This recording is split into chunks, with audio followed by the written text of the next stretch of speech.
So Andreas, thank you so much for joining us. No problem, Ken. I guess, can you tell us a little bit about yourself? Sure. I'm Andreas Kammel from Rocks on Fire, and during the day, I'm usually work as a science teacher. So in terms of showing a passion about what we do, I really love coming to shows like the GEM show, where I get to meet lots and lots of people and tell them lots and lots of cool details about stuff from outer space. Sure, very cool. And I mean, what's the story behind the name of your business? What did you say? It's Rocks on Fire. Rocks on. So it started off with my mum and my dad.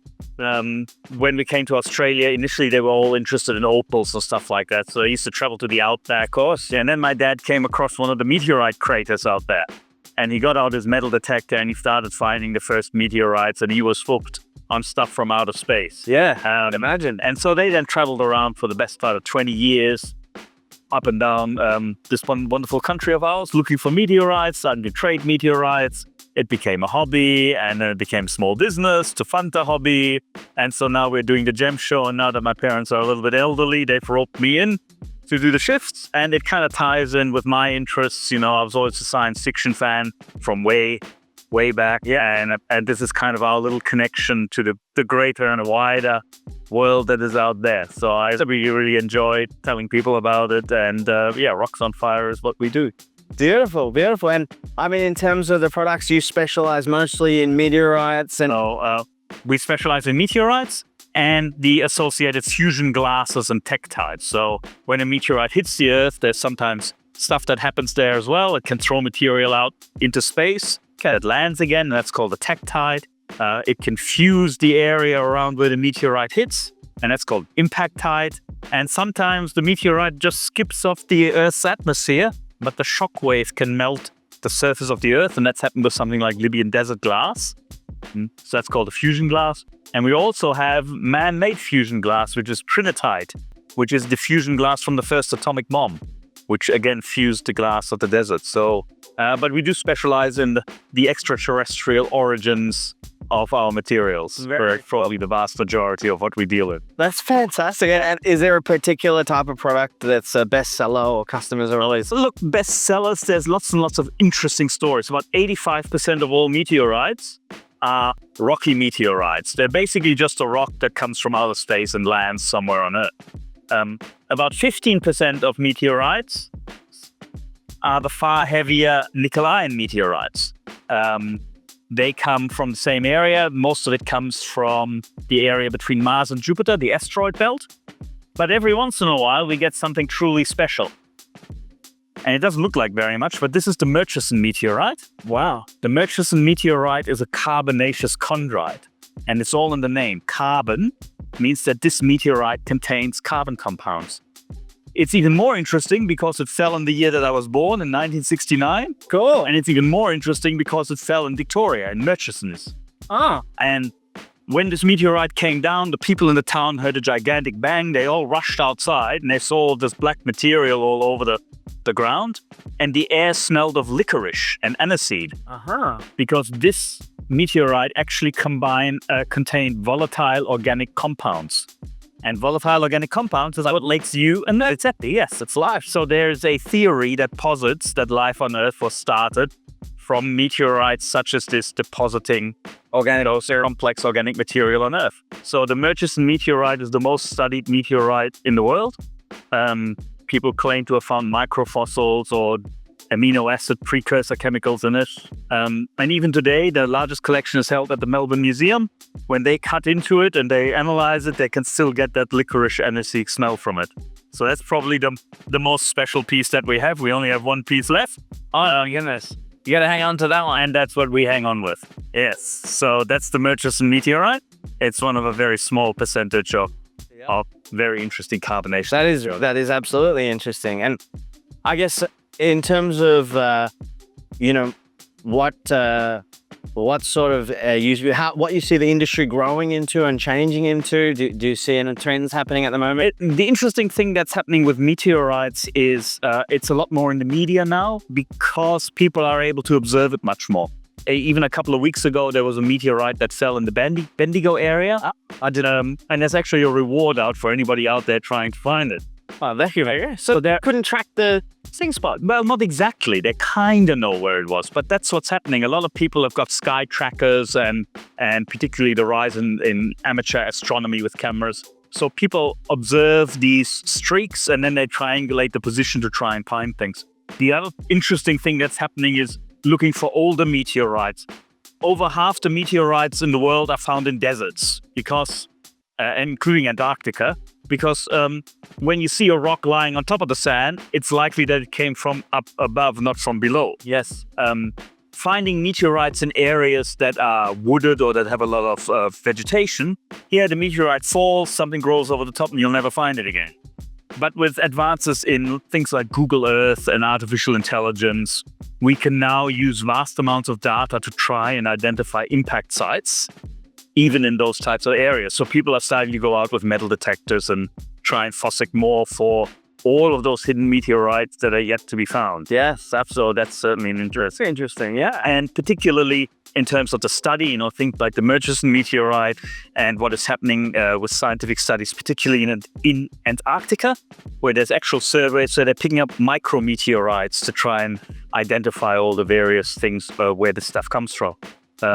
We have found actually some very small meteorites from Mars and from the Moon, where a large meteorite hits Mars, throws stuff into space, and a very tiny amount of that actually lands up, gets there in the atmosphere, and makes it. Yeah, and we can identify that with modern analysis tools like spectral analysis and so on, and compare it to what was found on Mars. Discovered some stones that have gone through that journey. Yeah. What? So it's a lovely journey. It started many thousands of years ago. This heavy Nicoline meteorite comes from an area in Argentina called Campo del Cielo, which means field of heaven. Now, we know that name came from the Spanish conquistadors, and that was the name that the indigenous people gave them. This is the field of heaven. We also know that this fell between 4,000 to 6,000 years ago. So there must have been an oral tradition within the indigenous population spanning 5,500 years of them knowing that something came from heaven into this area. So there's all of these connections to human history, even stuff like... This is very heavy. Even stuff like this Libyan desert glass. So Libyan desert glass is a material that was formed when a meteorite shockwave melted the glass of the Sahara. That happened millions of years ago. But about 5,000 years ago, the ancient Egyptians came across this area. Okay. And because they worshipped Ra, the sun god, Yes. they thought that this stuff must be solid sunlight, a gift from Ra. Wow. And they took it back and carved it into things like scarab beetles. Yes. Very pretty. And on the chest piece of Tutankhamun, there's a scarab beetle that sits there for reincarnation purposes, because it was a direct link to their sun god. Yes. So all throughout human history, these massive events and these weird rocks that come from outer space that influence the way we think and we tell stories. We know that there is, even here in Australia, there's Dreamtime stories that seem to suggest meteorite falls. We know that there are areas such as the Henbury craters in the Northern Territory, where the indigenous people consider that to be a site of significance or a holy site. So all throughout human history, they've changed what happens to us. They changed the way we see the world, and I find that endlessly fascinating. So that's a little bit of what we do here at Ross on Fire. And some of the material here you mentioned is actually older than this planet itself, is it? Yeah. Look, we can carbon date some of that. While most of the material comes from our local solar system, some of it is extra solar. So it's traveled from somewhere to get solar system to even get to here on Earth. Yeah, there's a long journey. There's a lot of stuff in the media right now, actually. There's an object approaching Earth called, I think, Atlas B31 or something. So we're currently in the process of observing something from outside the solar system, coming for a flyby, and we'll see what that brings over the next couple of months. I'll say. But that is a very small percentage of the stuff that we see. Yes, so that would probably be the most unusual stuff you get to work with if when you do. Oh, fantastic. Oh, so that's a little bit about meteorites and a little bit of stuff from outer space. No, that's brilliant. And I guess in terms of the business, everyday running of business, what would you say is one of the most rewarding things you get to? Look, what I really enjoy is getting the kids in to try and sort of lift up and feel the different weights and getting excited about stuff from outer space. We often sell some of the smaller pieces like for show and tell.